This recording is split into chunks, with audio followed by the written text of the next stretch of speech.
Hiya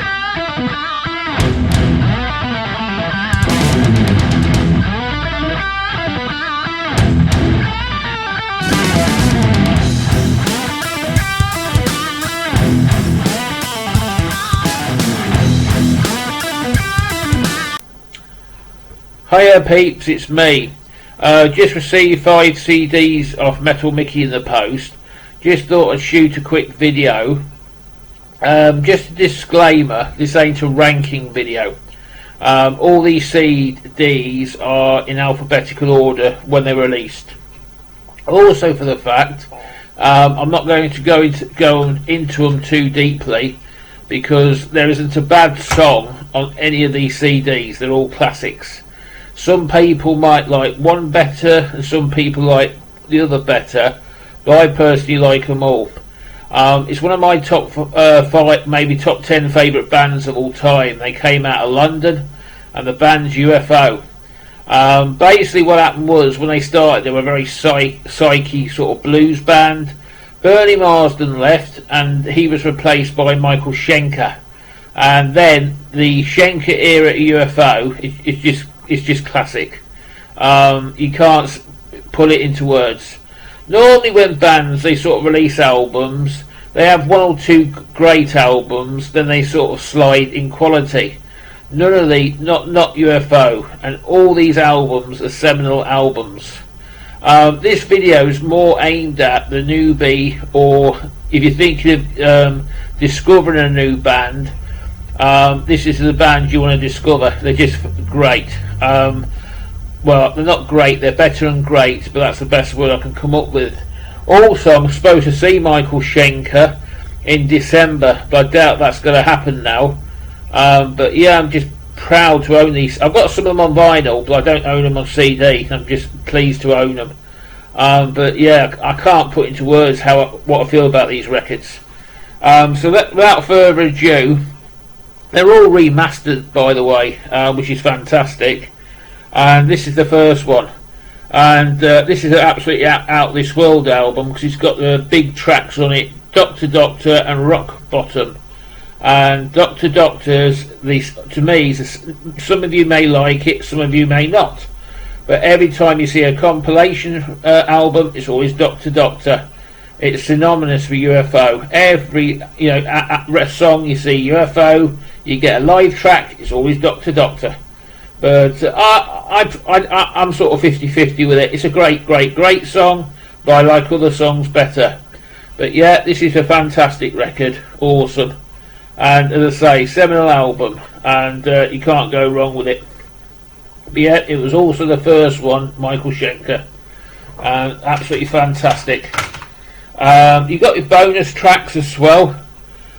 You always do on these remasters, and that's another great record, Fawcett.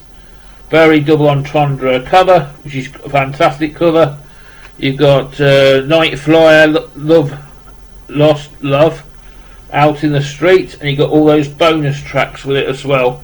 The Kids, Let It Rock, recorded in the mid-70s, and they're normally unreleased tracks that didn't make the various albums, or a live track, the usual bump, and it was on the Chrysalis label as well. But yeah, fantastic record. This probably is the best album they ever did. Is this one?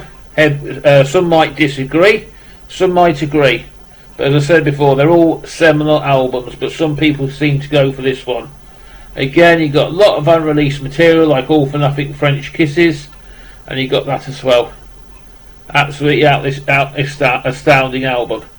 So if you think of going for a new band of the 70s, this is the one for you. You just can't beat them. And this is another studio, they're all studio albums, and this is another one. And again, the classic lineup: Mogg, Way, Raymond, I think it was, and I thought his name now, the guitarist. It's like my brain keeps freezing in these videos. You have to excuse me. And it's just classic stuff. You can't beat it. Here's a quick look at the booklet. Really nice booklet with this one. And it's the electronic phase, it says in the booklet. But yeah, I can't stress this one enough. If you're ever, if you haven't discovered this band and you're not in sort of heavy metal, don't let this band pass you by. You won't regret it. It's absolutely phenomenal band. But this next one's interesting because I looked it up. I'm not acting clever. I knew it anyway, but I just wanted to make sure. This record's got the weird cover. You may recognise the cover because bands like Deep Floyd and Led Zeppelin have the same sort of cover on their records.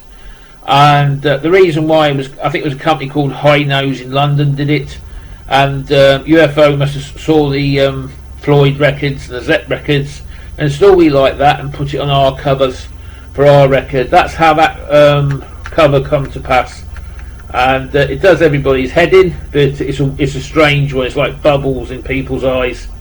And yeah, you've got all the bonus tracks on this one. You've got live records at Columbus, Hot and Ready, and Ain't No Baby. To be critical, what I love about these releases, they ain't put Doctor Doctor on as a live track. That would have been too easy, you know what I mean? Or Rock Bottom, the ones you expect them to put on, Greg. And I really enjoyed that about these. Looks like they've really put some thought into these records and gone for the more obscure ones. Not being lazy, if you know what I mean. Anyway, folks, I want to keep it short. But yeah, Scott Waters and everybody else, Sea of Tranquility is another good channel and talks in depth about this band, so I'm not going to bother.